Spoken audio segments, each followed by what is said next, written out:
Ni mu masaha y'umugoroba, Isimbi rero aba ari gutegura amafunguro, aba ari amafunguro nyine aciriritse, dore ko rwose we n'umugabo we Dani baba bafite ubushobozi bukeya, ntabwo baba bashobora guhaha amafunguro nyine ahenze, ariko mu by'ukuri baba bishimye ndetse baba bakundana, umunezero bari wose mu rugo rwabo.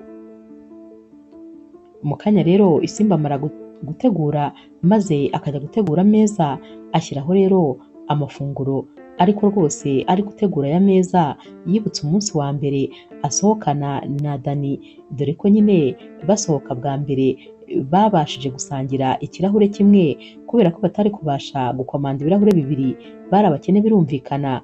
Icyo kirahure kimwe rero nicyo basangiye bakiganiriraho, uwo mugoroba wose bari basohotse, nyamara batashye bishimye cyane. Uyu munsi rero aba ari kubyibuka maze akongera akamwenyura, ababona rwose uko bakundanaga uwo munsi n'uyu munsi ariko bikimeze, ibintu bikimeze neza, ndetse rwose ikintu cyerekeranye no gushaka amafaranga ntabwo ari ikintu kiba kimugora, aba azi gukora nyine, gusa nyine ntabwo aba yitayeho ko umugabo we nta mafaranga afite.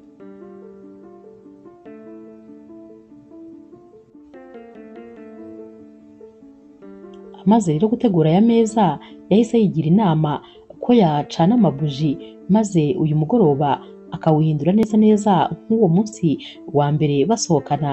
Yamaze kubitegura byose rero yabishyize ku murongo, maze yumva umuntu arakomanze, yahise rwose amenya ko ari umugabo we Dani utashye. Yagiye yiruka yerekeza ku muryango amwenyura, ibyishimo ari byose, maze ashaka nyine kumuhobera nk'ibisanzwe nk'uko basuhuzanyaga bahoberana, ndetse rwose ubona bishimye. Nyamara Dani we yahise amucaho yihuta cyane, atanamuvugishije, atanamureba, ubona atamwitayeho. Naho rero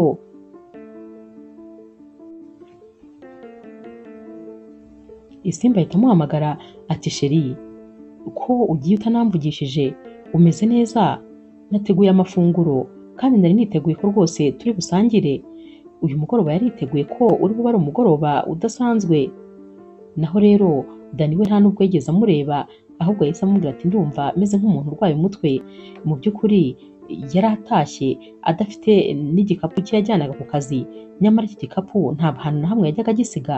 Bwari ubwa mbere abaye atari kumwe nacyo, kuko ahantu hose yajyaga bari kumwe n'iki gikapu. Simbi rero yumvise atangaye nyine, yumva aranababaye kubera ukuntu nyine umugabo we atashye atameze nk'uko yari amwiteguye, ariko nanone yagerageje kwigira nk'aho nta kibaye, agerageza nyine kwikaruma ngo yumve yuko nyine byashira, ntakomeze kubitekerezaho.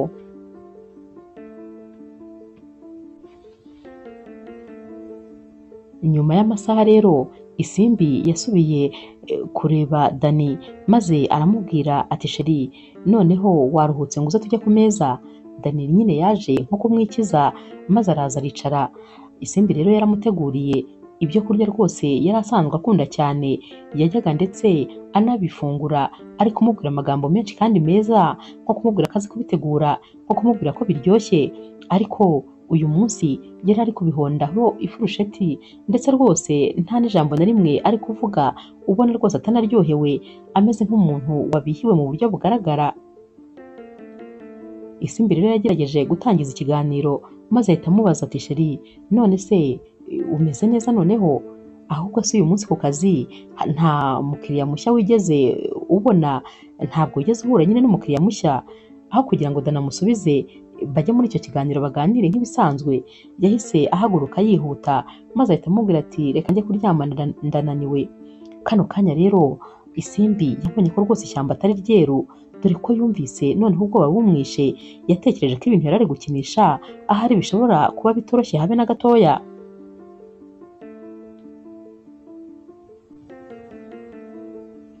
Isimbi rero yasigaye ku meza wenyine, maze ahita atangira kwandurura. Yaranduruye ari gutekereza ati ariko n'ubundi couple zose zigirana ibibazo, nta na rimwe couple yabaho yishimye gusa, habaho nyine ko ibintu bimera nabi ariko nanone bikongera bikamera neza.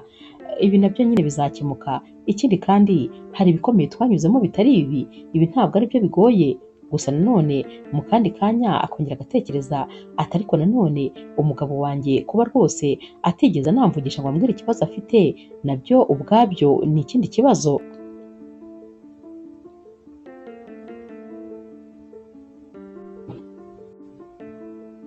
Iminsi rero yaragiye irisunika hagati y'iyi couple, ibintu bimeze nabi cyane. Umunsi umwe rero Isimbi yari ari gukora amasuku maze yumva Dani ari mu kindi cyumba, mu cyumba cy'abashyitsi. Ntabwo yari azi ko hari umuntu uri kumwumva, yari ari kuri telefone, yari ari guseka rero wumva rwose yishimye ndetse yishimanye n'umuntu bari bari kuvugana. Kano kanya Isimbi yaribajije ati ndumva rwose umugabo wanjye yishimye, nyamara iyo nseko ari guseka ntabwo aherutse kuyinsekera habe na gatoya. Ndibaza umuntu baba bari kuvugana. Yakomeje rero kumviriza kubw'amatsiko nyine yari amwishe. Yagiye kumva yumva Dani aravuze ati Sofia, ntugire ikibazo rwose, urabizi ko ari wowe muntu w'agaciro kuri njyewe, kandi nta kintu na kimwe cyakujya imbere, nta n'uwagusimbura. Nyamara rero Isimbi acyumva ibi ngibi yahise yumva umuntu yatangiye kumurya, maze yumva ubwoba buramwishe, yumva ashatse kujya kuri tuwarete. Yahise atekereza ko Sofia nyine ari we mukobwa kano kanya rwose uri gutuma muri runo rugo nta byishimo bigihari habe na gatoya. Yibajije niba arose, yibaza niba ari iby'ukuri, yibaza niba ashobora kuba ari kubeshyera umugabo we, maze rwose abitekerezaho, ariko nanone yumva ko ibyo yumvise yabyumvise n'amatwi ye abiri.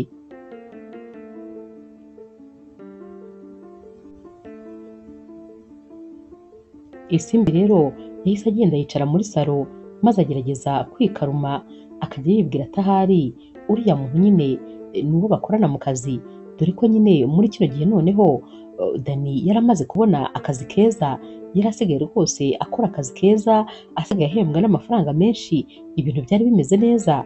Yahise atekereza ati ahari wabona nyine wari nk'umufatanyabikorwa we, ashobora kuba ari uko nguko nyine avugisha abakiriya be b'imena.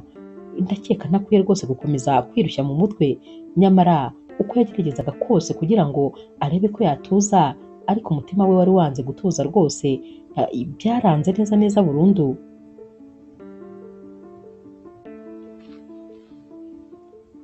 Uyu munsi rero mu masaha y'ijoro nabwo uyu mugabo Dani atashye, Isimbi yagiye kumva yumva parufe adasanzwe amenyereye niyo rwose iri guhumura kuri uyu musore.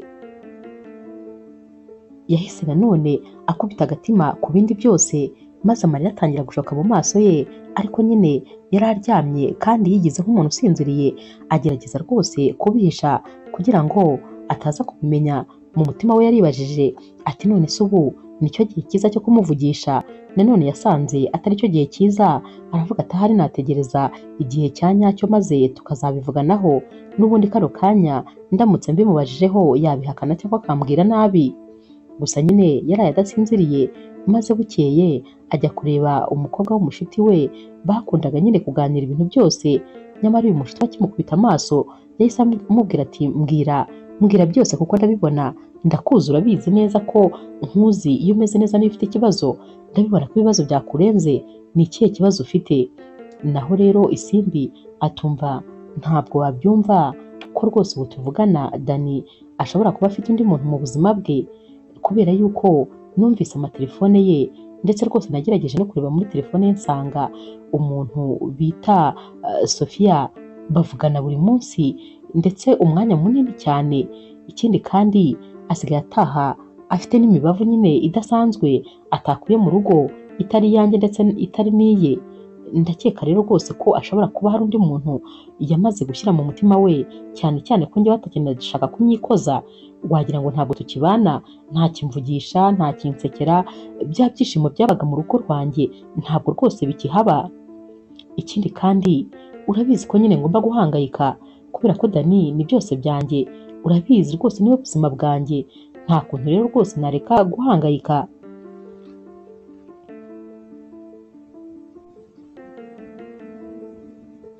Kandi rwose urabizi nanone ntabwo nifuza kumutakaza. Akimara rero kuvuga ibi ngibi, uyu mushuti we yahise amufata ikiganza aramubwira ati ndabizi rwose Simbi, uri umukobwa w'umuhanga cyane, ndabizi ko ibyo bintu uri kuvuga ubwo wabashije rwose kubyitaho cyane, ndabizi ko utajya uhubuka, ubwo rero ukwiriye ibisobanuro, ndumva ngiye mukwiriye kuganira maze akaguha ibisobanuro. Sinifuza ko ngewe umuntu yagusuzugura nkurikije ukuntu uri umukobwa mwiza witonda ndetse uri umunyabwenge cyane, uri umugore mwiza rwose ku buryo Dani atazi amahirwe yagize yo kuba agufite. Ubwo rero rwose ndumva icy'ingenzi ari uko mwabiganiraho maze akaguha ibisobanuro. Gusa kano kanya Isimbi yari yatangiye kurira kubera ko kuvuga ku kuba rwose umugabo we yaba afite undi muntu akunda yarabivugaga maze amarira akaba yamutanze imbere. Yaratashye rero asubira mu rugo, maze ku mugoroba umugabo we atashye yamusanze mu cyumba atuje rwose, gusa yibereye muri telefone, maze aramubaza ati none se urabona bidakwiye ko twaganira? Nta kintu se wowe ufite cyo kumbwira? Njye ndabona rwose tugomba kugirana ikiganiro kirekire ndetse ukagira bimwe mu byo utekereza wakabaye rwose unsobanurira. Naho rero Dani ati nta kintu cyo kugusobanurira mfite, ndananiwe rwose, mfite akazi kenshi, kampani yanjye iri kunsaba imbaraga muri iyi minsi, ubwo rero rwose ngomba nyine kwakira imbaraga zanjye zose. Naho rero Isimbi ati none se urumva ntacyo kumbwira ufite? Naho rero Dani ati hanyuma se ntumbwire ko rwose hari ibintu utangiye kuntekerezaho? Isimbi rero yahise amubwira ati we rwose nta birenze, ni uko gusa nyine mbona turi kugenda umwe ajya kure y'undi, ntabwo ukimbonera umwanya. Nawe ati nuko ndi busy, ibindi rwose nta kibazo. Mu mutima rero Isimbi yumvaga yamubaza ati hanyuma se Sofia ninde, mupanga iki? Ariko kubera ubwoba bw'igisubizo yari buhabwe cyari gutuma noneho ata umutwe kurusha, yari yicecekeye rwose maze yanga kubaza iki kibazo.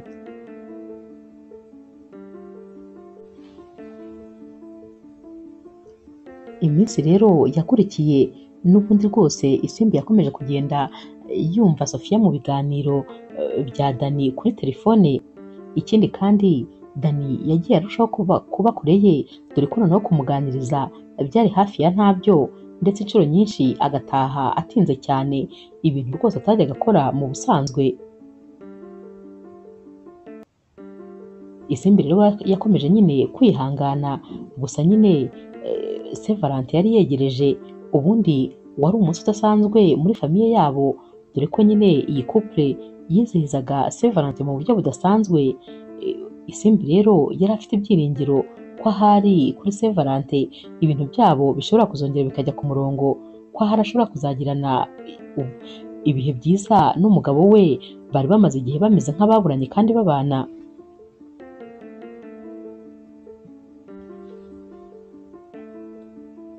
Kuri Saint Valentin rero haragera, maze Isimbi atitaye ku bibazo yari afitanye n'umugabo we, yafashe amafaranga make yari afite maze aragenda agura ibishoboka, araza arategura ndetse ategura amafunguro nyine adasanzwe, dore ko nyine yari yateguye n'agakeke gafite forume y'umutima, yatekerezaga ko ariko baza kugira deseri nibamara gufata amafunguro. Yari yateguye amabuji ahantu hose yahahumuje, maze nawe yambara agakanzu gashyashya kamwegereye nyine kandi kamubereye. Uyu munsi yumvaga rwose biza kuba bidasanzwe. Nyamara rero Dani wagombaga gutaha saa moya zarageze, ariko rwose ntiyataha. Saa tatu ziragera, nyamara Isimbi yari akimutegereje, buji zari zitangiye gushira ndetse rwose amafunguro atangiye gukonja. Aha rero yari atangiye gutakaza icyizere, ndetse rwose noneho atangiye kwiheba birenze, kuko uyu munsi wari umunsi w'igiciro ubundi kuri bo, ndetse rwose Dani yajyaga awizihiza kurusha nuko Isimbi yabaga yabigenje, dore ko uyu munsi yamubwiraga amagambo meza, bagasangira ndetse rwose bakibukiranya ibihe byose banyuzemo, uko urukundo rwabo rwatangiye n'aho rugeze uyu munsi. Uwo munsi nyine wo kuri Saint Valentin niho baganiraga ibintu byinshi bishoboka byo mu buzima bwabo, ariko uyu munsi aya masaha rwose yari amaze kugera mu ma saa tatu, nyamara rwose umugabo we ataraza.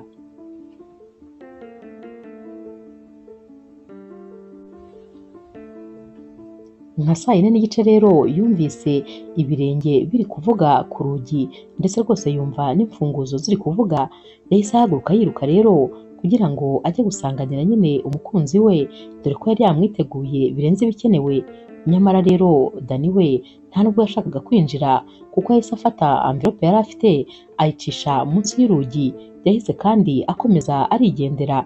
Naho rero Isimbi yateruye ya amvirope maze agira amatsiko yo kumenya ikirimo, yarayifunguye gusa nyine yakubiswe n'inkuba kuko yasanze harimo impapuro zimusaba divorce. Akizikubita amaso yahise atangira gutitira umubiri wose, atangira kubira ibyunzwe, yakuyemo nyine urupapuro maze atangira kurusoma atitira rwose, wagira ngo umutingito wamufashe. Yagiye kubona rero abona inyuma y'uru rupapuro hariho akandi gapapuro kari kometseho kandikishije n'intoki. Uyu mukono wa Dani yahise awumenya neza cyane rwose, yaragafashe rero maze atangira kugasoma.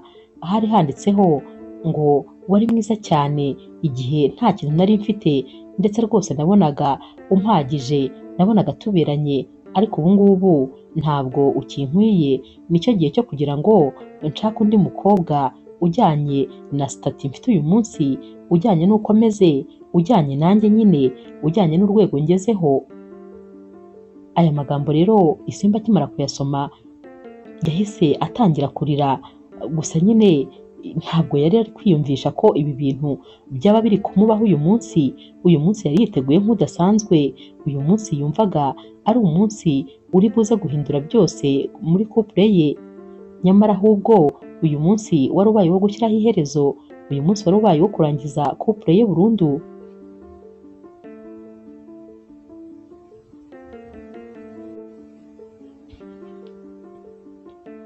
Dani rero yahise agaruka maze arinjira, gusa nyine Isimbi we yari yicaye hasi yarambije, amarira yamurenze. Amagambo yari ari kumugaruka mu mutwe ni amagambo amubwira ngo wari mwiza cyane cyagiye nari nkennye, ariko ubu rwose ntabwo dukwiranye, nkeneye umukobwa uri ku rwego rwanjye. Nibyo byakomezaga bimugarukira mu matwi buri kanya. Akibona rero Dani yinjiye yahise amubaza ati ibi ni ibiki?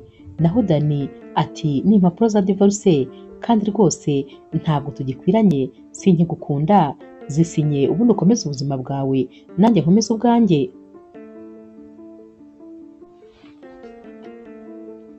Isimbi ati ubuse koko ni gute wankora ibi bintu noneho ukabinkorera kuri Saint Valentin?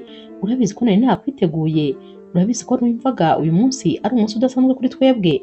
Naho rero Dani ati Saint Valentin ni iminsi nk'iyindi, ikindi kandi Sofia rwose ntabwo namureka. Sofia niwe mukobwa unkwiriye, ni mwiza, ikindi papa we ni umukire cyane. Ninkundana na Sofia azamfasha kugira ngo gahunda zanjye zose zigende neza, azatuma kampani yanjye itera imbere kurusha.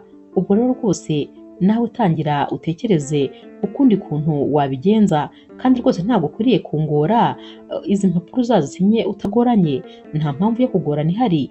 Yahise rero amusiga aha maze atambuka ajya mu cyumba. Naho rero Isimbi we yasigaye ari kurira arambije hasi, amarira yamurenze, na za mpapuro azifashe mu ntoki ari gutitira, dore ko rwose uyu munsi wari wamubereye mubi kurenza ukundi umuntu uwo ari we wese yabitekereza.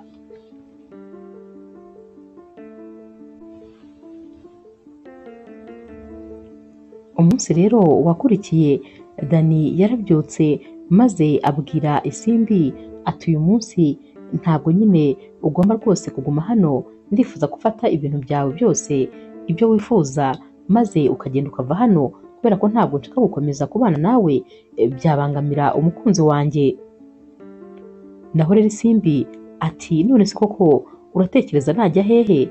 Iyi ni inzu yacu twembi, niyo twabanagamo, urabizi kandi ko nta bushobozi mfite bwo gukodesha indi nzu, urumva najya hehe koko? Naho rero Dani ati ibyo ntabwo bindeba, icyangombwa nuko rwose uyu munsi utagomba kurara hano. Yahise kandi yigira ku kazi ati ariko singaruka nkagusanga. Naho Isimbi yahise atangira gufata varize maze atangira kuzingiramo imyenda ye n'utundi tuntu duke cyane, duke rwose abona nyine yuko ari urwibutso rw'ubuzima bwe yabayeho muri iyi nzu, adushyira muri varize. Gusa ntabwo yari azi aho agiye kwerekeza. Mu kanya gato yafashe telefone maze ahamagara wa mukobwa w'inshuti ye ati ubu tuvugana ntabwo mfite aho kujya. Naho uyu mushuti we yahise amubwira ati ngwino hano urambwira icyabaye nyuma.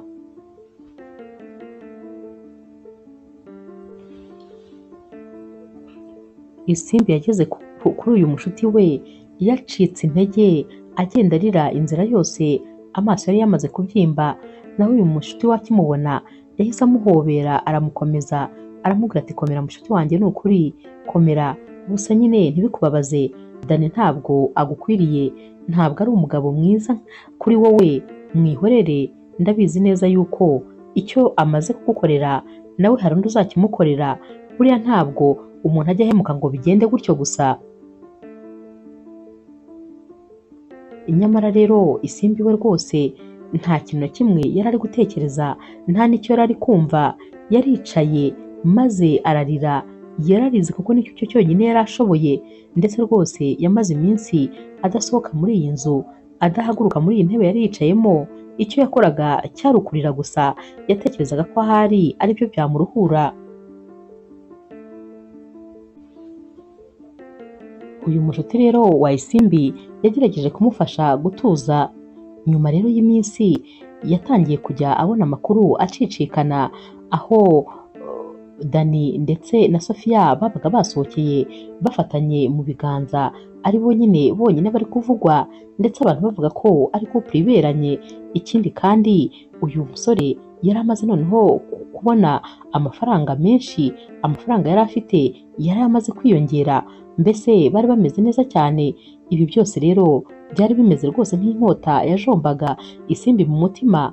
Uko yabonaga ibi ngibi yumvaga ashenguwe n'agahinda, maze akibuka ko umugabo yahaye buri kimwe, yahaye umwanya we, yahaye umutima we, yahaye buri cyose. Umugabo yakunze n'umutima we wose ari we wamutaye, maze rwose akamuta nta kintu na kimwe afite, maze agasanga undi ngo ni uko afite amafaranga.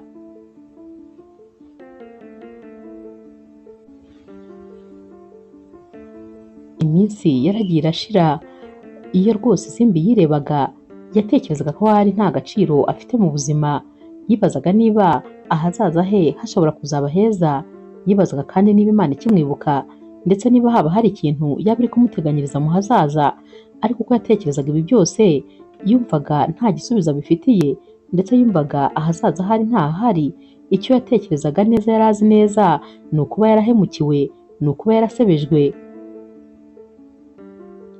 Umunsi umwe rero aba ari mu masaha y'igitondo, arabyuka ataranakaraba mu maso rwose, akibyimbye amaso, maze agasanga wa mushuti we ari kuri telefone. Aba yitabye telefone y'uyu mukobwa uba wari wisinziriye. Ahita rero abwira Isimbi ati hano hari umuntu ushaka kukuvugisha, yambwiye yuko ari umwavoka, ngo arifuza ko mwavugana.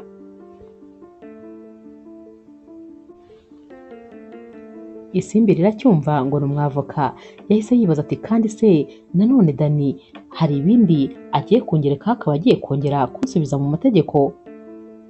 Kandi se ko namaze kumuha divorce, ikindi anshakaho ni igiki? Gusa nyine yafashe telefone, ariko nyine birumvikana yari afite ubwoba, yibaza ikintu noneho bagiye kumubwira. Uyu mwavoka rero yahise amubwira ati njyewe ndi umwavoka wa sogokuru wawe. Naho rero Isimbi yarikanze ati sogokuru wanjye yapfuye kera? Naho uyu mwavoka ati yego ndabizi cyane, gusa nyine niwe wasize avuze yuko tugomba kuzakuvugisha kuko hari ibintu yagusigiye. Ubwo rero ni ngombwa rwose yuko tugomba guhura maze tukavugana. Naho rero uyu mukobwa yahise amubwira ati sogokuru wanjye ariko nta nubwo rwose mwibuka, kubera ko na papa wanjye ntabwo yajyaga amuvugisha, ntabwo twigeze tugirana umubano wihariye. Naho rero uyu mwavoka ati yego, n'ubundi nyine nta wundi muntu n'umwe yigeze atekerezaho uretse wowe, kuko ahari yaragufitiye icyizere kandi yakubonagamo nyine umuntu udasanzwe nubwo wari umwana mutoya. Niyo mpamvu ari wowe yavuze yuko tugomba kuzagushaka maze tukazagushyikiriza ibyo yagusigiye. Wa mushuti rero wa Isimbi aba ari kumukomanga nko kumubwira ati humura rwose komera kandi byemera ibyo bari kukubwira. Naho rero Isimbi yarabimwemereye ati nta kibazo tuzahure, maze bahana igihe n'aho guhurira. Uyu mushuti rero wa Isimbi yaramubwiye ati ntuhangayike, humura rwose nzaguherekeza. Gusa Isimbi yibazaga ibimutegereje, yibazaga ukuntu sekuru batigeze banabana cyangwa se ngo bagirane umubano wihariye, yaba hari ikintu runaka yaba yaramusigiye, akibaza ari igiki, ariko nanone akumva afite amatsiko menshi.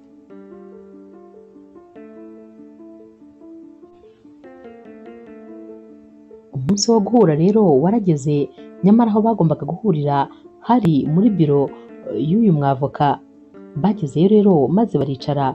Uyu mwavoka rero yabwiye uyu umukobwa Isimbi ati sogokuru wawe yahoraga rwose agutekerezaho ndetse yaragukurikiranaga nubwo rwose wowe utigeze ubimenya.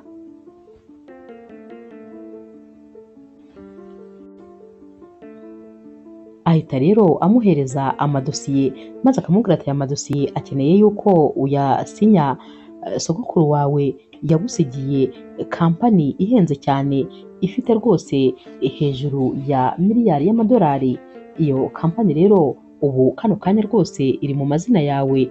Gusa nyine umbabarire kuba naratinze kuguhamagara, nuko hari ibintu bimwe na bimwe byari bitarajya mu buryo neza, ariko nyine ubu icyo dukeneye ni sinyatire yawe, ubundi nyine ukaba umuyobozi w'iyi kampani ikaba iyawe. Naho kano kanya bari kubibwira Isimbi yari ari kwitekereza ati umugore wo mu rugo, umugore wakoze utuzi duciriritse turi aho gusa, ntarigeze nyobora n'ikintu cyoroheje, ni gute nzabasha kuyobora kampani igizwe irimo rwose miliyari y'amadolari?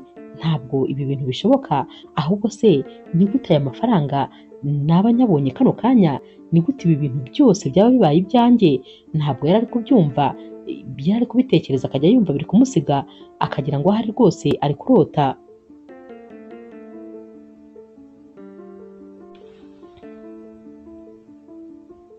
Isimbi rero yahise atobora maze abwira uyu mwavoka ati ntabwo nashobora rwose kuyobora iyo kampani, sinabishobora kuyiyobora. Naho rero uyu mwavoka ati oya rwose humura, sogokuru wawe yari akwizeye, niyo mpamvu ari wowe yayisigiye. Ikindi kandi sogokuru wawe yizerera cyane mu guha umurage abamukomokaho. Yatekerezaga ko iyi kampani izakomeza kugenda isigirwa abamukomotseho, maze abantu bose nyine bagakomeza kugenda bayibyaza umusaruro. Ubwo rero yarakwizeye kandi nawe ugomba rwose gushyigikira icyifuzo cye, maze iyi kampani ukayemera ndetse ukayiyobora, ukanayifasha noneho gukura kurenza uko yanganaga. Ikindi kandi ufite icyumweru kimwe cyo kuba wamaze gusinya buri kimwe cyose. Nuba nyine utabikoze, ubwo iyi kampani tuzashaka undi muntu wo mu muryango wawe wa kure, maze tuba ari we tuyiha.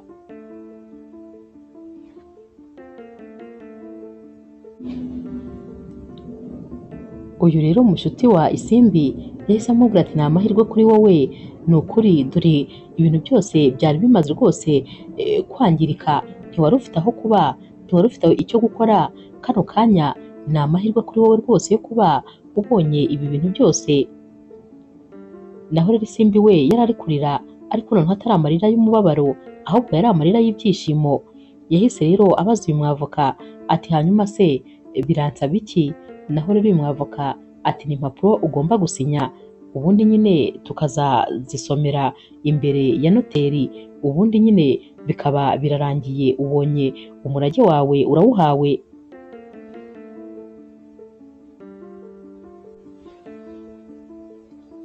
Umunsi rero wo kujya gusinya izi dosiye, wa mwavoka yabwiye Isimbi ko bagomba kugenda, maze akajya kumwereka iyi kampani ndetse akanamwereka n'inzu agomba kuzajya abamo. Yari inzu nyine ya sekuru, yari inzu irenze, inzu nziza cyane, inzu nyine ihenze cyane rwose. Nubwo yari imaze igihe nta bantu bayibamo, ariko nyine yari inzu ubona ko rwose ari inzu nziza cyane. Baragiye rero ajya kubanza kubereka ibintu byabo byose aho biri mbere y'uko rwose bajya no gusinya. Arabanza abereka n'iyi nzu, nyamara iyi nzu akiyikubita amaso yibutse ko kera ari umwana muto yigeze kuhaza, nubwo rwose atari akibuka detaye nyinshi. Yaraharebye maze aramubaza ati none se n'iyi nzu nayo ni iyanjye? Naho uyu mwavoka ati cyane rwose iyi nzu ni iyawe. Yarirebye arongera areba wa mushuti we wari umuherekeje, aramubaza ati mbabarira umbwire, ndi kurota cyangwa ndakanuye? Naho uyu mushuti we yaramubwiye ati ntabwo uri kurota rwose, ibyiza biri kukubaho kandi urabikwiye, ndetse ukwiriye n'ibirenze ibi. Isimbi rero we ntabwo yari ari kubyumva, yumvaga ari nk'inzozi. Umuntu umaze igihe gito umugabo amutaye amubwiye ko ntacyo ashoboye, nta mafaranga afite, ndetse asanze ufite amafaranga, umuntu utari ufite aho kuba mu minsi mike rwose ishize, ariko uyu munsi aba afite eshatu agomba kubamo, afite kampani irimo amafaranga menshi, mbese ibintu byose biba bimwituriyeho icyarimwe.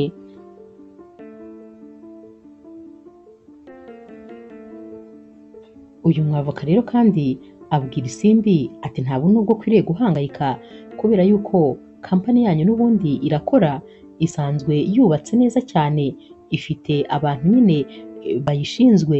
Wowe ikintu uzakora ni ukuyiyobora, kandi nanjye nzaba mpari nzagufasha, n'abo bandi kandi bose bazagufasha, ntugire ikibazo. Humura rwose bizagenda neza, ntukwiriye kugira ubwoba. Icyangombwa nyine ni ubushake n'umuhate, ibindi byose bizagenda neza, ntugire ikibazo.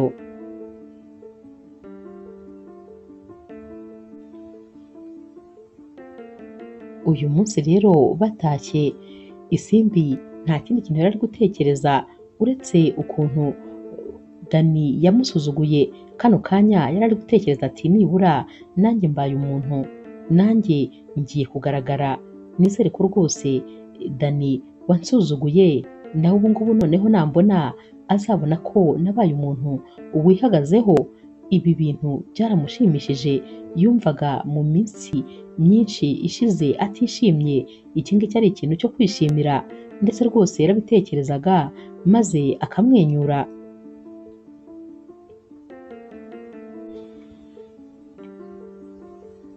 Nyuma rero yo gusinyira ibi byose, inkuru rwose yatangiye gukwirakwira ko nyine uyu mukobwa yabashije kuba ari we wazunguye ibintu by'iwabo byose, ndetse ko ubu ngubu ari umukire cyane, kubera yuko ibintu yazunguye byari birimo amafaranga menshi cyane. Yatangiye rero kwamamara nyine nk'umugore w'umukire, nk'umugore kandi ufite kampani ihenze cyane kurusha izindi. Ibinyamakuru byatangiye kumwandikaho birumvikana. Iyi nkuru rero ntabwo yatinze rwose kugera kuri Dani, nyamara kubera ko Isimbi yari yaramuborotse ahantu hose, Dani we ntabwo yari kubasha kumuhamagara, ahubwo yoherereje mesaje wa mushuti we ari kumubaza niba ibyo yumvise ari ibya nyabyo. Uyu mushuti rero wa Isimbi yahise abimubwira, atumva uzi yuko Dani yamaze kumenya yuko ubu nawe noneho uri umukobwa w'umukire, yamaze kumenya yuko ari wowe rwose ufite iyi kampani mu biganza. Naho rero Isimbi we yumvaga ari gutekereza ibintu bibiri. Yaravugaga ati cyari kumunyereka akimara kumenya yuko umugore yataye ko nta mafaranga afite, ubu noneho ari umuherwe. Ariko nanone akongera akibuka ukuntu yamubabaje, akibuka ibintu byose yamukoreye, noneho akumva nta nubwo rwose akeneye kumubona mu maso ye.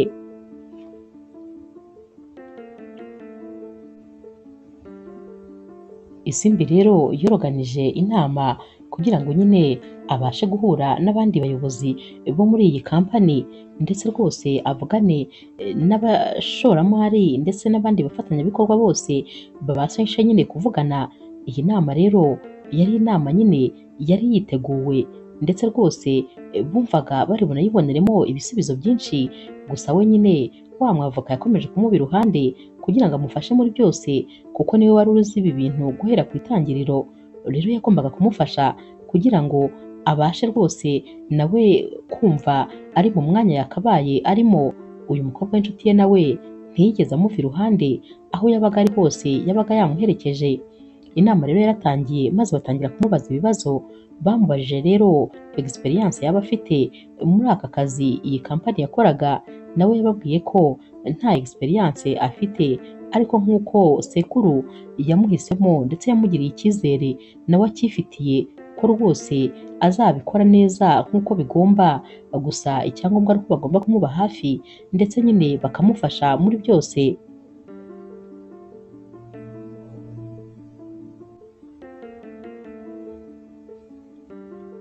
Leo rero ni umwe mu bashoramari bari bari muri iyi nama, nawe afite kampani ikorana n'iyi ngiyi bya hafi na hafi. Yahise ashyira ijwi hejuru maze abwira Isimbi ati ntugire ikibazo rwose, tuzagufasha kubera ko iyi kampani tuyimazemo igihe, humura tukuri hafi, tuzajya tugufasha buri kimwe cyose, wowe gusa ujye utubwira icyo ukeneye natwe tuzagufasha kumenyera akazi, ntugire ikibazo. Naho rero Isimbi yarahindukiye maze akireba uyu musore w'ibogari, umusore useka neza wari uri no kumureba atuje cyane, nawe yaramurebye aramwenyura maze aramubwira ati urakoze cyane rwose kandi nishimiye no kubamenya.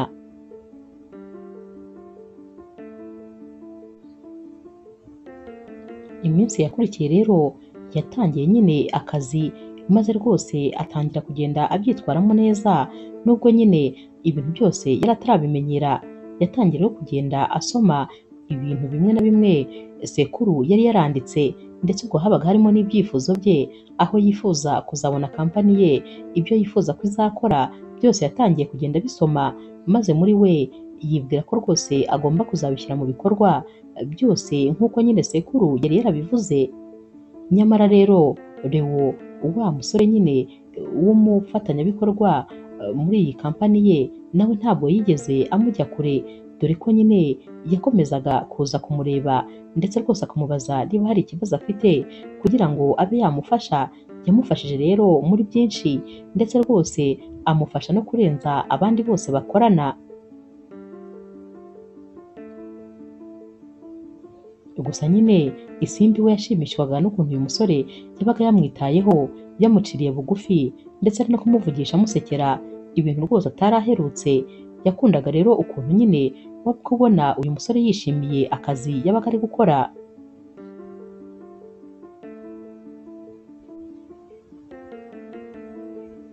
Nyuma y'iminsi rero yaje rwose kuba noneho umukobwa usobanutse, dore ko noneho yari amaze guhindura, uretse no guhindura uko yagaragaraga imyambarire, yari amaze rwose no kwiga ibintu byinshi ku bijyanye nyine no gucunga umutungo ndetse no kuba yayobora kampani ikomeye nk'iyi ngiyi yayoboraga. Ntabwo rwose yari akiyumvamo nka wa mukobwa nyine wirwaga mu rugo wakoraga utuzi duciriritse.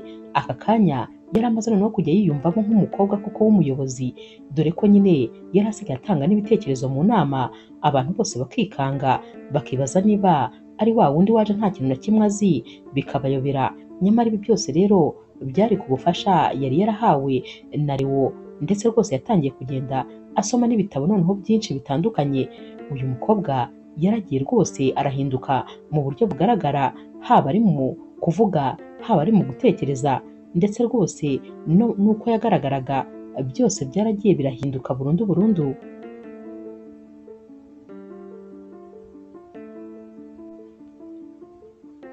Abantu bose rero bafite aho bahuriye n'iyi kampani batangiye gutangazwa n'ukuntu mu gihe gitoya rwose uyu mukobwa yabashije kugera kuri byinshi, ndetse akabasha kugeza iyi kampani ku bintu byinshi batatekerezaga.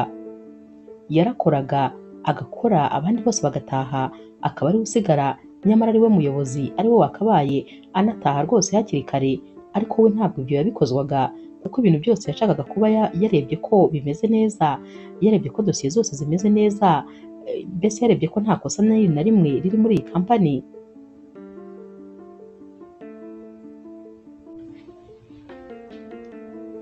Ku rundi ruhande ariko abanyamakuru bakomeje gusaba yuko uyu muyobozi mushya yazakoresha inama maze akababwira nyine ukuntu nyine ari we usigaye uyobora iyi kampani, ndetse akababwira byose nyine ku bimwerekeye bakabimenya, ndetse nyine akazabasha kuvuga ijambo rye rya mbere, dore ko nta jambo na rimwe yari yavugira imbere y'abanyamakuru nk'umuyobozi w'iyi kampani, dore ko nyine ubusanzwe Isimbi rwose yatinyaga kuvugira imbere y'abantu, yabaga yumva afite isoni, buri gihe yahoraga abyigiza inyuma, ariko kuri iyi nshuro yaba wa mwavoka we ndetse na Leo bose bamubwiye yuko agomba noneho rwose kuzaha ikiganiro abanyamakuru akabibwira, ndetse nyine akababwira byinshi bifuza kumenya, bakamubaza ibibazo, ko kandi aba bombi nyine bazaba bamuri iruhande, nta bwoba agomba kugira habe na bukeya. Nawe rero yarababwiye ati nta kibazo, iyo nama rwose nibayoroganize, ndifuza byo kuvugana na buri wese ufite ikibazo maze akakimbaza. Uyu munsi rero warageze, yashatse imyenda idasanzwe arambara, yari rwose yimakiye biri aho biringaniye, ariko ubona ari mwiza cyane, dore ko nyine kuva yatangira kuba umuyobozi w'iyi kampani, noneho yari asigaye agaragara nk'aho ari mutoya ugereranyije n'uko yari ameze kera. Yego n'ubundi yari akiri umukobwa mutoya, ariko noneho wabonaga rwose afite isura y'abakobwa bato cyane.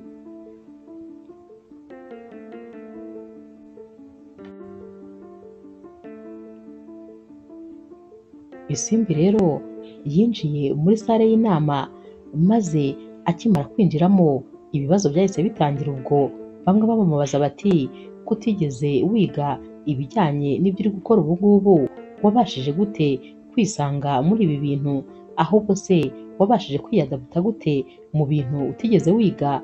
Nabo rero yarabasubije arababwira ati burya icyizere kirarema, si ngombwa ngo ube warize ibintu kugira ngo ubimenye, ariko iyo ufite ubushake bwo kumenya uramenya. Ubu ngubu rwose nta kintu na kimwe ntazi ku byerekeranye n'ibyo nkora, kubera ko nyine nabishyizemo imbaraga. Ikindi kandi ntabwo rwose icyizere sogokuru wanjye yangiriye nagombaga kucyangiza, oya rwose nagombaga gushyiramo imbaraga maze ngakomereza aho yasize agejeje, dore ko rwose niba yarumvaga nzaba umuyobozi mwiza, nuko nagombaga kuba umuyobozi mwiza byanze bikunze. Ikindi kandi nagize abantu beza baramfasha, abantu rwose bakomeje kugenda bamba hafi, baramfashije bikomeye. Bakomeje rero bamubaza ukuntu rwose iyi kampani yabashije gutera imbere, ndetse rwose no kwinjiza amafaranga menshi arenze ayo yinjizaga mu myaka yashize, nyamara iri kuyoborwa n'umuntu mushyashya. Nawe rero yarababwiye ati ibyo ntabwo ari ukuvuga ko ari njye njyenyine nabikoze, ahubwo buri muntu wese ufite aho ahuriye n'iyi kampani twarafatanyije. Iyo ntsinzi rero ni iya twese. Abanyamakuru batunguwe n'ukuntu uyu mukobwa asubizanya ubwenge, ndetse kandi n'ukuntu rwose yifitiye icyizere.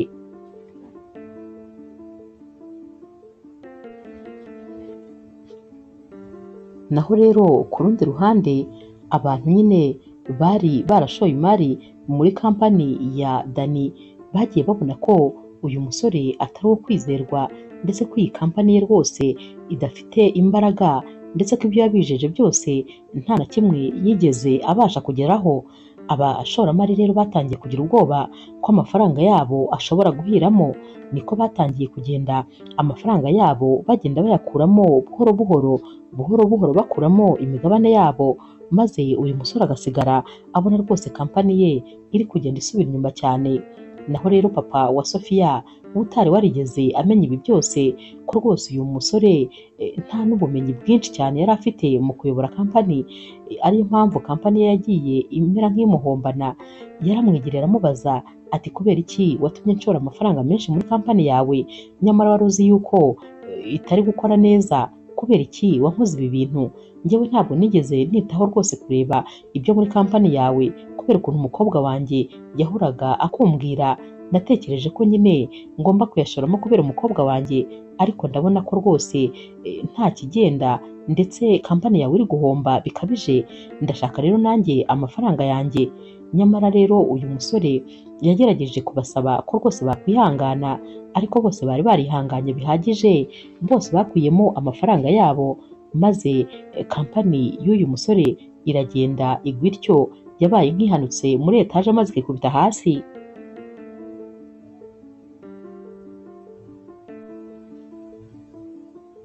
Nyuma y'amasaha make rero Sophia nawe yaje kureba uyu musore maze aramubwira ati papa wanjye yarakaye cyane rwose, ibintu biri kukubaho ni biki?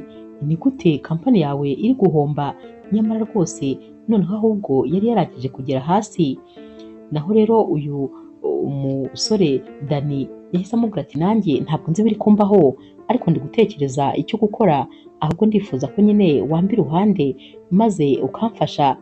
Sofia rero yahise amubwira ati nanjye rwose ntabwo nzi icyo gukora ariko nyine ntabwo nareka rwose amafaranga ya papa ahira muri kampani yawe, ibyo byo rwose urabyumva ko ntashobora kubishyigikira, kubera ko niba abashoramari bose bamaze gukuramo imigabane yabo, ndakubwiza ukuri ntaho rwose waba uri kwerekeza.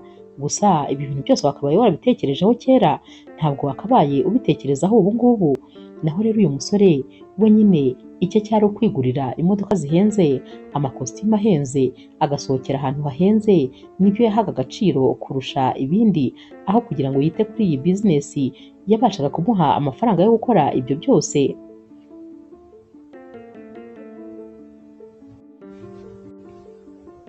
Kano kanya rero Dani yahise atekereza ati umuntu wenyine uri kubasha kunshyigikira yari Isimbi.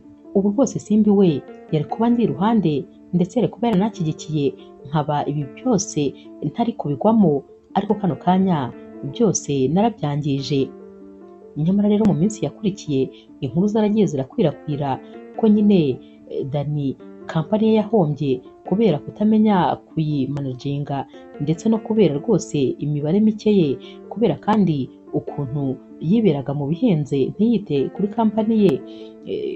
Byagiye binavuga kandi ko kampani ye igiye kugurishwa kubera yuko abereyemo abantu imyenda myinshi, ndetse rwose akaba afite amafaranga agomba kwishyura ndetse yari na menshi kurenza ahubwo ayava muri iyi kampani ye baramutse bayigurishije.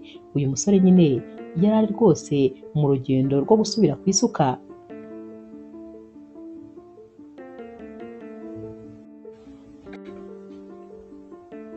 Dani rero yaratashye maze yicara mu rugo ari wenyine, yatangiye gutekereza ukuntu yirukiraga rwose amafaranga n'icyubahiro, nyamara ubu ibintu byose yarwaniye bikaba biri kumuca mu myanya y'intoki nk'aho rwose ari amazi ari kwinyuriramo, buri cyose yari ari kukibura akireba. Naho rero ku rundi ruhande Isimbi we aba yimereye neza cyane, dore ko kampani iba iri kugenda yaguka. Ikindi kandi nawe nyine aba ari kugenda yiyungura ubumenyi umunsi ku wundi. Noneho Leo we rwose ntabwo aba akimuva iruhande, aba bombi basigaye noneho basohokana maze bakicara bakaganira, ndetse rwose Isimbi amaze kubwira Leo ubuzima bwe bwose yanyuzemo, ukuntu umusore yamwanze kubera yuko ngo nta mafaranga yari afite, ndetse bari bamaze imyaka babana, ariko rwose akamusohora nta kintu na kimwe afite, akamubwira ko atamukwiye, ko ari umuturage nta mafaranga afite, yifitiye undi mukobwa mwiza bagiye kwibanira. Nyamara Leo akimara kumva ibi yahise amubwira ati hari umugani bajya bakunda guca ngo intamenya ntibwira umugenzi. Sinzi niba uwo mugani waba uberanye no kuwucira Dani, ariko rwose ndakeka ko atazatinda kwicuza, kubera yuko uko nkureba uku uri umukobwa mwiza, uri umunyabwenge, haba hafite amahirwe umuntu waba ugufite iruhande rwe, naho uwakubuze we ni igihombo gikabije, ndetse rwose yazabyicuza ubuzima bwe bwose.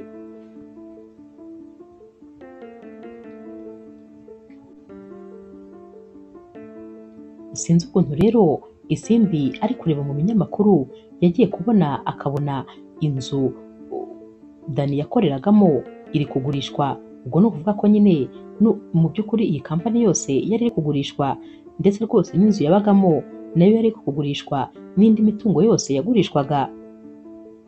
Akimara rero kubibona ntabwo rwose yihanganye, yahise nyine asaba ababishinzwe muri kampani ye ko banegosiya maze ibi byose bakabigura, ariko nyine ku giciro cyiza badahenzwe, byose bakabyigarurira, dore ko we rwose aho kugira ngo imitungo ye igabanuke ahubwo yari ikomeje kugenda yiyongera, dore ko yari akomeje kubona abakiriya bashya, abashoramari bashya, n'izindi kampani nyinshi zimwiyungaho. Mbese ibintu byari bimeze neza cyane, dore ko rwose mu binyamakuru niwe wavugwaga ko uyu mukobwa yabashije gukura iyi kampani ku rwego rumwe maze akayishyira ku rundi akayimenyekanisha, isi yose ikaba iyizi, ndetse rwose yabashije kuyagura mu buryo bwose bushoboka. Nyuma rero y'iminsi mike bari kunegosiya byaje kwemera maze bya bintu byose arabigura.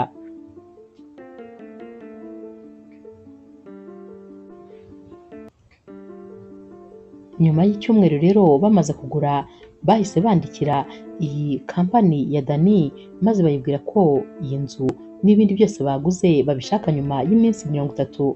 Naho rero Dani utari unazi ngo byaguzwe nande, yabajije nyine abantu baba baraguze ibi bintu, nyamara bamubwiye iyi kampani banamubwira ko umuyobozi wayo ari Isimbi. Akibyumva yumvise umutima uguye mu nda maze yumva agahinda karamwishe. Yahise avuga ati ibi byose burya bwose ni Isimbi ubiri inyuma, gusa nyine yari abikwiye rwose ibyamubayeho. Isimbi kandi we ntiyigeze na rimwe yifuriza uyu mugabo ko yahomba cyangwa ko yasubira inyuma cyangwa ko yabaho nabi, ariko nanone ntibyari kumubuza kwigurira ibyo abona ko ari iby'umumaro atitaye nyine ku wabikoreshaga. Aka kanya rero noneho Dani yabonaga ko ubuzima bwe burangiye, dore ko nyine yarahawe iminsi 30 yo kuba yamaze kuva muri ibi bintu byose, yaba mu nzu abamo, yaba muri iyi nzu yakodeshaga, yaba mu modoka, byose yagombaga kubitanga, ubundi nyine akagenda uko yaje.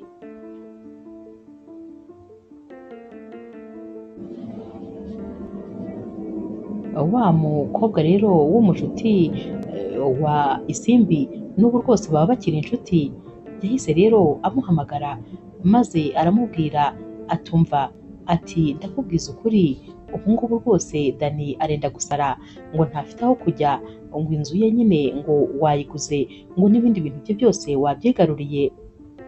Naho rero Isimbi yahise amwenyura maze abwira uyu mushuti we atumva ati nagerageze nawe yumve nk'ukuntu umunsi wanjye wa Saint Valentin aribwo yanyirukanye ntafite aho kujya, nta cyerekezo mfite, akanyirukana nta kintu mfite, nubwo rwose kwihorera atari ibintu byanjye, ariko ndakubwiza ukuri nawe agomba kumenya ibihe nanyuzemo, nawe agomba kubinyuramo, kubera ko nta kosa na rimwe nari naramukoreye.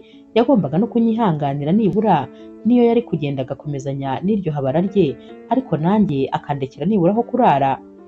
Uyu munsi rero niyumve ko burya ubuzima ari gatebe gatoki, uyu munsi uba umeze neza, ejo ukaba ari wowe ufite ibibazo, aho uri kohereza uyu muntu ejo ari wowe uhajya. Ndifuza ko rwose iryo somo yarifata, aho kujya he rero ibyo gukora bye ntabwo bindeba habe na gatoya, mfite business yanjye nkeneye guha umwanya wanjye wose, ibyo rero rwose simbyitayeho.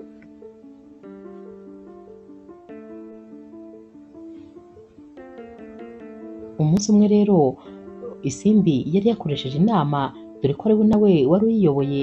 Uyu munsi yari yahuye n'abagore bose bakora mu byerekeranye n'ikoranabuhanga, ndetse rwose n'abagore bafite ibyo bagezeho n'abifuza kandi kugira ibyo bageraho. Bakomeje rero kuganira ariko babwira ukuntu nyine gukorera hamwe ari ingenzi, ndetse n'ukuntu bagomba kwitwara. Umwe rero mu banyeshuri bari barangije kaminuza vuba yaramubajije ati wagira inama ki nk'umuntu ugitangira mu ikoranabuhanga? Naho rero Isimbi yahise amubwira ati inama namubwira ni imwe gusa, ni uko agomba kwiyizera kandi agomba kwegera abandi bakamufasha. Ikindi kandi atagomba gutinya gutsindwa, kubera yuko iyo utsinzwe nibwo rwose ugira imbaraga maze ugakomeza. Ikindi kandi ntuzirirwe ubara inshuro uzatsindwa, uzakomeze uko uzagwa ujye ubyuka, ni uko nguko uzageraho ugatera imbere.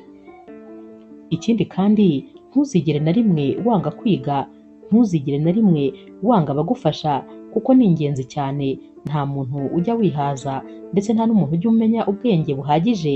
Buri gihe cyose uba ukeneye kugira ikintu wiyongera mu buzima.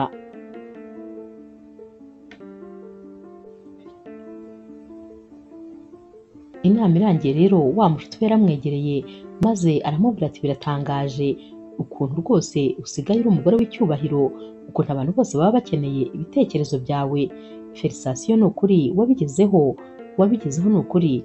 Naho rero Isimbi atari ko byose ni uko nagize inshuti nziza wambaye hafi mu buzima bukomeye, aho nagendaga hose wabaga undi iruhande, warakoze nawe kunshyigikira. Uyu munsi rero aba ari kwibuka ukuntu yacibwaga amazi, ariko nyamara ubu aho anyuze hose bakaba basigaye bamuhereza inzira.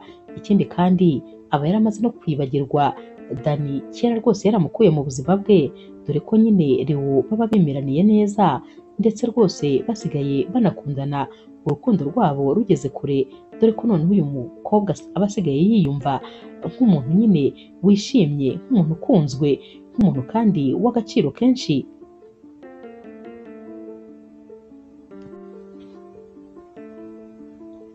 Ku rundi ruhande rero Dani we rwose ubwigunge bwari bwose, dore ko nyine nta muntu n'umwe yari asigaranye na Sophia yari asigaranye.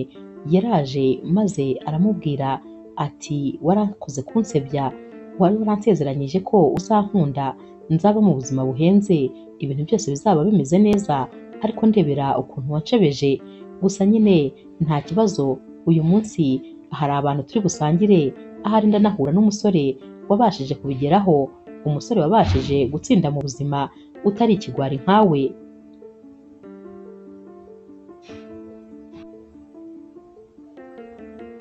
Dani rero yari ari gutekereza ko ahari Sophia ari kwikinira, ariko nyamara ntabwo yakinaga habe na gatoya, kuko rwose yahise afata agasakoshi ke maze ahita yisohokera ati ngaho rwose uzaba umbwira numenya kuba umugabo icyo ari cyo, njyewe rwose ntabwo nkunda abasore bameze nkawe, warakoze kuntesha igihe no kunkinisha. Dani rero yakomeje kumuhamagara agira ngo ahari ari bugaruke, ariko nyine byarangiriye aha rwose, dore ko Sophia atigeze yongera no kwitaba uyu musore. Yabonaga nta musore umurimo atari siriyasi.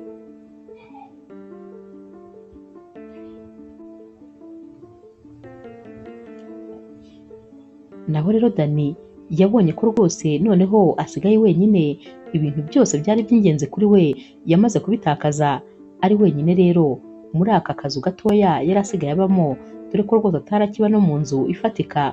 Yaricaye maze aratekereza ati kubera iki ntagumanye na Isimbi, ko iyo tugumana ataba yaransize. Isimbi yari umukobwa wankundaga cyane, ndetse rwose yaranyizeraga, yajyaga nantera imbaraga kurusha undi muntu uwo ari we wese yambonagamo byose, ndetse yambonagamo umuntu ukomeye. Nta na rimwe yigeze ambwira amagambo mabi, ariko byose narabyangije. None dore niwe ahubwo wabashije gutsinda, niwe wageze ku byo nifuzaga kugeraho, naho njyewe ndahomeze nk'inkoko yanyagiwe. Aba ari kubivuga agahinda kamwishe yicaye, agahanga ari kugakoza ku mavi ye, dore ko nyine aba yicaye hasi ku itapi, aba atazi icyo gukora, aba atazi icyo gutekereza, aba yumva isi yamwikaragiyeho neza neza.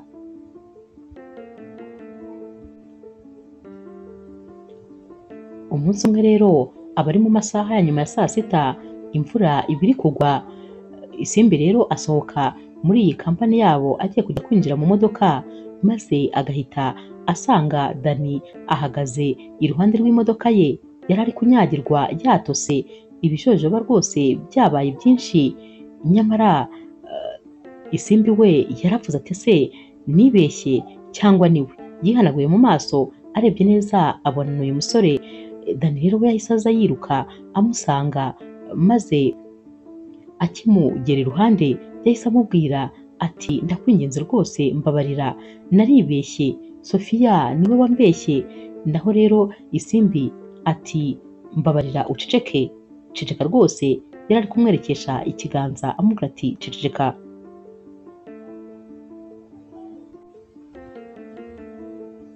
Isimbi ati wigerageza kugereka amakosa yawe ku bandi bantu, nta muntu n'umwe wigeze agufurusa kunsiga, wansize ubishaka, unsiga njyenyine kuko wari ukurikiye amafaranga. Wigereka rero amakosa yawe ku bandi bantu.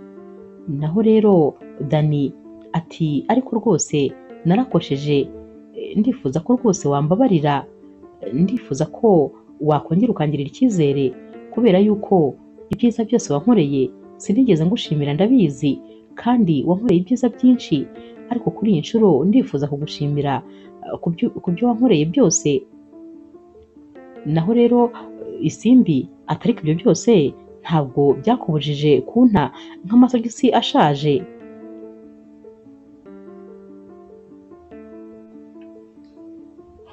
Ahita rero akomeza amubwira ati ndakwinginze Simbi, mbabarira rwose nk'umwanya maze nisobanure, mpa amahirwe ya kabiri, ndagukunda kandi naragukundaga kandi nzakomeza kugukunda. Naho rero Isimbi ahita amwenyura aseka nyine ka gatwenge umuntu aseka atishimye, ati umva mbabarira rwose sinshaka kumva ayo magambo yawe.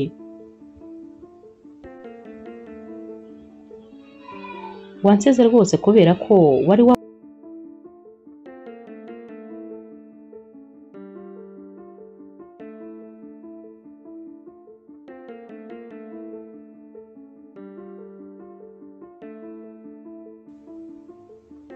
ibyo byihorere rwose, ndabizi ko wansize kuko urabonye ufite amafaranga menshi uzwi, n'ubu ngubu nyine wakongera ukayabona ukagenda.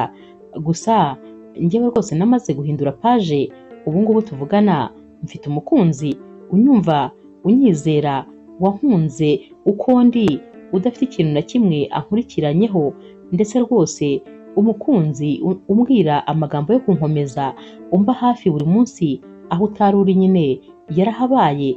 Genda nawe rero uhindure ubuzima, ibyanjye nawe rwose byararangiye, nta nubwo kandi bishobora kugaruka ukundi.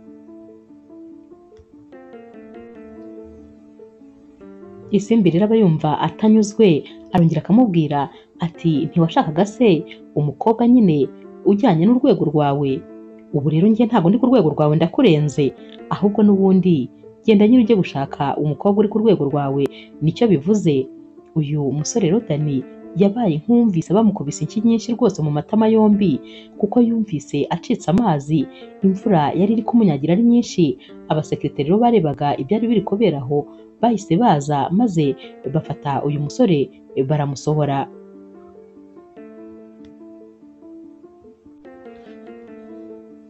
Iminsi rero yakurikiye yakomeje kugenda ahamagara anohereza amamesaje, aho Rwanza aratekerezaga ko hari icyo byahindura. Naho rero Isimbi yabwiye umu asisante we ati ndifuza ko nyine uyu muntu wamuboroka ahantu hose, ndetse n'amamesaje ye yose aba yohereje uzajya uyasiba. Ntiyifuzaga gusoma mesaje ye n'imwe. Nyamara ibi byose yabibwiraga Leo, maze akamubwira ukuntu nyine uyu musore ari kugenda amwiruka inyuma. Gusa yabwiye Leo ati ikintu kinshimishije ni kimwe, nuko rwose nifuje ko umunsi umwe yazabiregereta, gusa ariko mubona ari kunyagirwa, ari no kurira, n'ukuntu ubuzima bwe nyine bwagenze nabi, ntabwo rwose byigeze binshimisha. Gusa nanone yari abikwiriye, ibyamubayeho niwe rwose wabyishakiye. Naho rero Leo we yaramubwiraga ati ndakumva cyane rwose, kandi rega yarahemutse, nuko ahubwo uri umukobwa w'umwana mwiza, naho ubundi rwose ari undi ubanza atakwemera no kumuvugisha.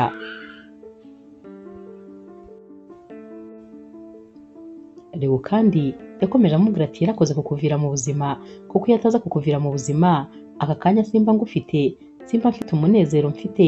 Iyo nkurebye ngewe mba mbona uri ijuru rito, ndetse rwose mba mbona uri diyama nitoraguriye. Sinibaza rero uriya musore ahantu yarebaga ajya kukubwira ngo umuvire mu buzima. Naho rero Isimbi ati warakoze kunkunda igihe nari mfite ibikomere, ntekereza ko nta muntu n'umwe wankunda, ntekereza ko ndetse ibyishimo bitari muri vocabulaire zanjye. Nibwo kandi nongeye kukubona, maze rwose umba hafi, uramfasha, uranshyigikira, ndetse rwose unyereka urukundo, wongera kumpa ibyishimo. Ni wowe watumye nongera guseka. Nanjye rero ndagukunda cyane kandi nzakurwanirira iteka ryose.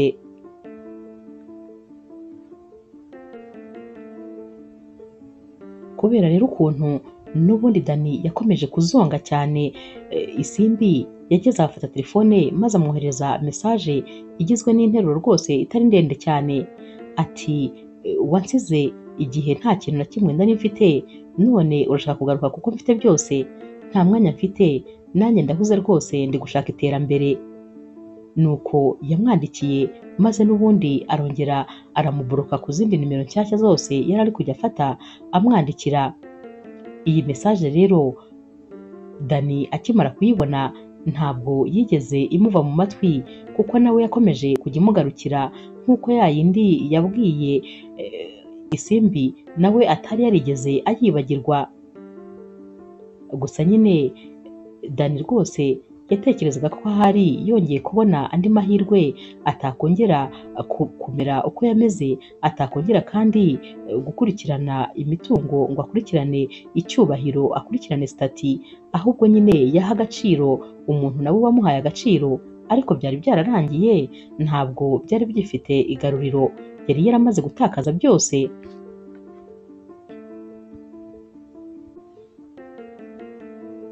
Nyuma y'igihe gitoya rero hari habaye ibirori byo kwishimira nyine ukuntu iyi kampani ya Isimbi yari imaze gutera imbere, byari ugushimira abakozi ndetse no gushimira abafatanyabikorwa muri rusange. Ibi birori rero byari byitabiriwe n'abanyamakuru ndetse n'abantu bose bafite aho bahuriye n'iyi kampani. Ibirori rero birimbanyije, Isimbi yafashe ijambo maze atangira nyine gushimira buri umwe wese. Yashimiye rero by'umwihariko Leo wamubaye hafi ndetse wakomeje kumufasha, ashimira na wa mwavoka. Naho rero Leo yahise abwira Isimbi ko rwose nawe afite ijambo yifuza kuvuga. Isimbi rero yaramubwiye ati nta kibazo, waza rwose maze ukarivuga. Leo yarazamutse, yari umusore w'ibigango, yari yambaye neza uyu munsi birenze ibikenewe. Akizamuka rero abantu bose bari bamukurikije amaso, abanyamakuru bamufata amafoto. Yageze rero iruhande rw'aho Isimbi yarahagaze maze afata mikoro, yatangiye kuvuga ashimira nyine nawe abantu bose bafashije Isimbi, ndetse ashimira n'uyu mukobwa ufite umuhate n'ubwitange budasanzwe. Yarababwiye ati ariko by'umwihariko hari ijambo nshaka kubabwira. Uyu mukobwa uretse nyine no kuba yarabashije kwagura iyi kampani ikagera kure, njyewe rwose yabashije kuntwarira umutima ntukiba mu gituza cyanjye, umutima wanjye yarawitwariye. Abantu bose rero barasetse baraseka, ati huye rwose mwiseka, ibintu ndi kuvuga ntabwo ndi gukina. Uyu mukobwa mureba hano ndamukunda cyane, kandi nirwo rukundo rwanjye rwa mbere. Niwe mukobwa wabashije gutuma rwose mva mu baseribateri. Kuva mukubita amaso bwa mbere nahise menya yuko ari we mukobwa umbereye, ndetse rwose ko ari we rukundo rw'ubuzima bwanjye. Uyu munsi rero noneho ntabwo ari icyo namenye gusa, ahubwo namenye yuko ari akabavu kamwe mu mbavu zanjye. Namenye ko kandi uyu mukobwa ari we wo kunyuzuza ubuzima bwanjye bwose. Yahise rero ashyira ivi hasi atuje, maze abafashe impeta ati Isimbi ndagukunda cyane, ni wowe rwose watumye urumuri rubuza ku mutima wanjye. Ndifuza rero ko wanyemerera maze ukambera umugore, dore ko rwose ari wowe unyuzuza. Ndifuza kandi ko waba akabavu nari narabuze, maze zanjye zikuzura. Isimbi rero wari watangiye rwose kurira kubera emosiyo, yahise amuhereza ikiganza ati yego rwose, kuko nanjye ndagukunda cyane, ni wowe wankunze ntacyo nkurikiyeho, ndetse ni wowe muntu wa mbere wambaye iruhande ukampa ibyishimo, ndetse kandi ukantera imbaraga, ukambwira ko ndi umukobwa ushoboye. Ndi ndetse rwose ubwo kutifuza kugira umugabo nkawe iruhande rwanjye. Abantu bose rero bakomye mu mashyi, bari bishimye nyine, bishimiye n'iyi couple. Yaramuhagurukije maze barahoberana, barasomanye imbere y'abantu, amafoto nyine arafatwa. Birumvikana rero umunsi wakurikiye aya mafoto niyo yabyutse ari mu binyamakuru kuri paje ya mbere. Aho rero Dani yaguye kuri aya mafoto maze areba uyu umusore w'ibogari ugiye gushakana na Isimbi. Aha niho yahise amenya ko koko burya Isimbi rwose yahinduye paje, ndetse ko yamaze kumubura. Yaricaye arira nk'agahinja kubera ko rwose yarabuze urukundo rw'ubuzima bwe, yarabuze umukobwa wamukunze maze we rwose akamupfusha ubusa. Nyamara kano kanya Isimbi we yari ari mu maboko meza cyane, dore ko rwose Leo yari umusore mwiza ufite umutima mwiza wubaha, kandi rwose uzi uko bafata umuntu w'igitsina gore. Naho rero Leo na Isimbi bo nyine bari bakomeje guserebura urukundo rwabo. ndetse bari no gupanga ubukwe bwabo, ari nako kandi bari kumvikana aho nyine ukwezi kwabo kwa buki kugomba kuzabera, ndetse banapanga abantu bagomba kuzatumira mu bukwe bwabo n'aho bagomba kuzabukorera. Ibintu byose rero rwose byari biri ku murongo, ndetse rwose iyi couple ubona ishyigikiwe na buri muntu wese wari uyizi. Inkuru yacu rero y'urukundo naho tuyisoreje, mwakoze kuyikurikira. Niba ukunda inkuru z'urukundo zica kuri Zasha TV, ntukagende udakoze subscribe, like, share na comment. Ni inkunga ikomeye kuri twebwe. Ndabakunda cyane rero nk'ibisanzwe.